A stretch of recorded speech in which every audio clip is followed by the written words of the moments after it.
ਤੇ ਅਗਲੀ ਖਬਰ ਵੱਲ ਚੱਲੀਏ ਜੋ ਰਸ਼ੀਆ ਦੇ ਸੰਬੰਧ ਦੇ ਵਿੱਚ ਆ। ਰਸ਼ੀਆ ਵਾਲੇ ਇਹ ਕਹਿ ਰਹੇ ਆ ਵੀ ਅਸੀਂ ਯੂਕਰੇਨ ਦਾ ਟਾਊਨ ਜੋ ਸੋਲੀਡਾਰ ਆ ਮਾਈਨਿੰਗ ਟਾਊਨ ਹੈਗਾ ਆ, ਉਸ ਦੇ ਉੱਤੇ ਪੂਰੀ ਤਰ੍ਹਾਂ ਕਬਜ਼ਾ ਕਰ ਲਿਆ ਹੈਗਾ। ਜਦਕਿ ਕੱਲ ਯੂਕਰੇਨ ਦੇ ਪ੍ਰੈਜ਼ੀਡੈਂਟ ਜ਼ੈਲੈਂਸਕੀ ਇਹ ਕਹਿ ਰਹੇ ਸੀ ਵੀ ਨਹੀਂ, ਇਦਾਂ ਦੀ ਕੋਈ ਗੱਲਬਾਤ ਨਹੀਂ ਹੈਗੀ।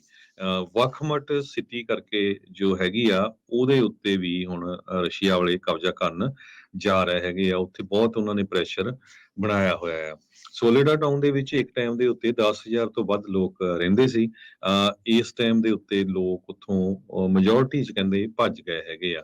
ਜੋ ਰੀਜਨਲ ਗਵਰਨਰ ਪਬਲੋ ਕਾਇਰੀਲੈਂਕੋ ਹੈਗੇ ਆ, ਉਹਨਾਂ ਨੇ ਕਿਹਾ ਆ ਵੀ 559 ਸਿਵਲੀਅਨ ਤੇ ਜਿਨ੍ਹਾਂ ਦੇ ਵਿੱਚ 15 ਦੇ ਕਰੀਬ ਬੱਚੇ ਹੈਗੇ ਆ, ਇਸ ਟਾਈਮ ਸੋਲੀਡਰ ਟਾਊਨ 'ਚ ਰਹਿ ਰਹੇ ਆ। ਹੁਣ ਤੁਸੀਂ ਦੇਖੋ ਵੀ 10,000 ਪਾਪੂਲੇਸ਼ਨ ਵਾਲਾ ਸ਼ਹਿਰ 'ਚ ਸਿਰਫ 600 ਲੋਕ ਉੱਥੇ ਰਹਿ ਰਹੇ ਆ। ਤੇ ਰਸ਼ੀਆ ਦੀ ਮਿਲਟਰੀ ਨੇ ਇਹ ਕਿਹਾ, ਉਹਨਾਂ ਦੇ ਐਨਾਲਿਸਟ ਨੇ, ਵੀ ਅਸੀਂ ਪੂਰੀ ਤਰ੍ਹਾਂ ਉਸ ਟਾਊਨ ਨੂੰ ਕੰਟਰੋਲ ਦੇ ਵਿੱਚ ਲੈ ਲਿਆ ਹੈਗਾ ਆ।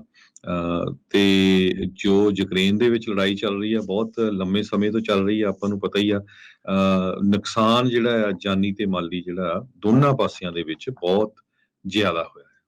ਤੇ ਅਗਲੀ ਖਬਰ ਵੱਲ ਚੱਲੀਏ ਜੋ ਰਸ਼ੀਆ ਦੇ ਸੰਬੰਧ ਦੇ ਵਿੱਚ ਆ। ਰਸ਼ੀਆ ਵਾਲੇ ਇਹ ਕਹਿ ਰਹੇ ਆ ਵੀ ਅਸੀਂ ਯੂਕਰੇਨ ਦਾ ਟਾਊਨ ਜੋ ਸੋਲੀਡਾਰ ਆ ਮਾਈਨਿੰਗ ਟਾਊਨ ਹੈਗਾ ਆ, ਉਸ ਦੇ ਉੱਤੇ ਪੂਰੀ ਤਰ੍ਹਾਂ ਕਬਜ਼ਾ ਕਰ ਲਿਆ ਹੈਗਾ। ਜਦਕਿ ਕੱਲ ਯੂਕਰੇਨ ਦੇ ਪ੍ਰੈਜ਼ੀਡੈਂਟ ਜ਼ੈਲੈਂਸਕੀ ਇਹ ਕਹਿ ਰਹੇ ਸੀ ਵੀ ਨਹੀਂ, ਇਦਾਂ ਦੀ ਕੋਈ ਗੱਲਬਾਤ ਨਹੀਂ ਹੈਗੀ।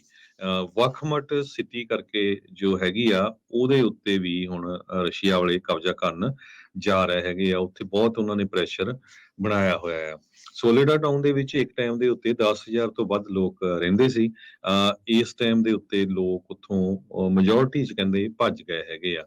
ਜੋ ਰੀਜਨਲ ਗਵਰਨਰ ਪਬਲੋ ਕਾਇਰੀਲੈਂਕੋ ਹੈਗੇ ਆ, ਉਹਨਾਂ ਨੇ ਕਿਹਾ ਆ ਵੀ 559 ਸਿਵਲੀਅਨ ਤੇ ਜਿਨ੍ਹਾਂ ਦੇ ਵਿੱਚ 15 ਦੇ ਕਰੀਬ ਬੱਚੇ ਹੈਗੇ ਆ, ਇਸ ਟਾਈਮ ਸੋਲੀਡਰ ਟਾਊਨ 'ਚ ਰਹਿ ਰਹੇ ਆ। ਹੁਣ ਤੁਸੀਂ ਦੇਖੋ ਵੀ 10,000 ਪਾਪੂਲੇਸ਼ਨ ਵਾਲਾ ਸ਼ਹਿਰ 'ਚ ਸਿਰਫ 600 ਲੋਕ ਉੱਥੇ ਰਹਿ ਰਹੇ ਆ। ਤੇ ਰਸ਼ੀਆ ਦੀ ਮਿਲਟਰੀ ਨੇ ਇਹ ਕਿਹਾ, ਉਹਨਾਂ ਦੇ ਐਨਾਲਿਸਟ ਨੇ, ਵੀ ਅਸੀਂ ਪੂਰੀ ਤਰ੍ਹਾਂ ਉਸ ਟਾਊਨ ਨੂੰ ਕੰਟਰੋਲ ਦੇ ਵਿੱਚ ਲੈ ਲਿਆ ਹੈਗਾ ਆ।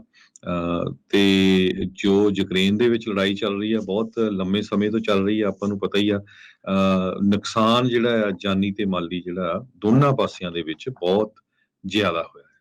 ਤੇ ਅਗਲੀ ਖਬਰ ਵੱਲ ਚੱਲੀਏ ਜੋ ਰਸ਼ੀਆ ਦੇ ਸੰਬੰਧ ਦੇ ਵਿੱਚ ਆ। ਰਸ਼ੀਆ ਵਾਲੇ ਇਹ ਕਹਿ ਰਹੇ ਆ ਵੀ ਅਸੀਂ ਯੂਕਰੇਨ ਦਾ ਟਾਊਨ ਜੋ ਸੋਲੀਡਾਰ ਆ ਮਾਈਨਿੰਗ ਟਾਊਨ ਹੈਗਾ ਆ, ਉਸ ਦੇ ਉੱਤੇ ਪੂਰੀ ਤਰ੍ਹਾਂ ਕਬਜ਼ਾ ਕਰ ਲਿਆ ਹੈਗਾ। ਜਦਕਿ ਕੱਲ ਯੂਕਰੇਨ ਦੇ ਪ੍ਰੈਜ਼ੀਡੈਂਟ ਜ਼ੈਲੈਂਸਕੀ ਇਹ ਕਹਿ ਰਹੇ ਸੀ ਵੀ ਨਹੀਂ, ਇਦਾਂ ਦੀ ਕੋਈ ਗੱਲਬਾਤ ਨਹੀਂ ਹੈਗੀ।